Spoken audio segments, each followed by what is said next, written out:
अध्यक्ष महोदय, अब मैं आपकी अनुमति से बिल के प्रावधानों के विषय में सदन को थोड़ा अवगत कराना चाहता हूं। जब आजादी के 75 वर्ष के बाद अमृतकाल के युग में प्रधानमंत्री श्री नरेंद्र मोदी जी ने नए संसद भवन में पहले बिल के रूप में 18 से 21 सितंबर 2023 को विशेष सत्र के माध्यम से नारी शक्ति वंदन अधिनियम पारित करवाकर लोकसभा व विधानसभा में महिलाओं के 33% प्रतिनिधित्व को सुनिश्चित करके लोकतंत्र को पुष्पित व पल्लवित करने का अभिनव कार्य किया है। आज उसी श्रृंखला में हम ये अमेंडमेंट बिल लेकर के आए हैं। इसी संसद में 17वीं लोकसभा के दौरान 18 से 21 सितंबर 2023 को आयोजित विशेष सत्र में पारित की गई द कॉन्स्टिट्यूशन 106 अमेंडमेंट एक्ट, जिसको हम नारी शक्ति वंदन कहते हैं, और जिसको 28 सितंबर को राष्ट्रपति जी ने अनुमोदित किया। इसके माध्यम से संविधान के आर्टिकल 330 ए, 332 ए, 334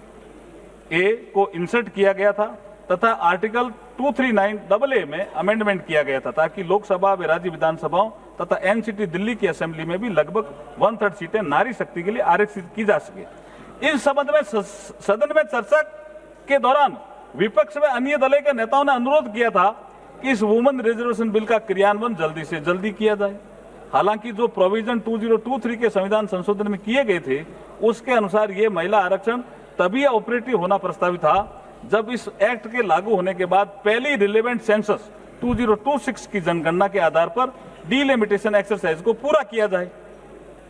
दूसरे शब्दों में कहा जाए तो महिलाओं के लिए आरक्षण तब तक लागू नहीं किया जा सकता था जब तक 2026 के बाद प्रकाशित होने वाली सेंसस फिगर के आधार पर डिलिमिटेशन एक्सरसाइज नहीं की जाती। अगली सेंसस और उसके बाद की डिलिमिटेशन प्रक्रिया में अभी पर्याप्त समय लगेगा, जिससे वुमेन की इफेक्टिव पार्टिसिपेशन में डिले होगा। इसलिए अध्यक्ष जी, आज जो हम ये अमेंडमेंट लेकर के आ रहे हैं उनका मूल उद्देश्य लोकसभा राज्य विधानसभाओं में महिलाओं के लिए 33% सीटें जो आरक्षित करने संबंधी प्रावधानों को लागू करने के उद्देश्य से हैं। इसके लिए संविधान के आर्टिकल 55, आर्टिकल 81, 82, 172, 330, 332 और 33A में संशोधन का प्रस्ताव है, जो बिल में साफ साफ उल्लेखित है।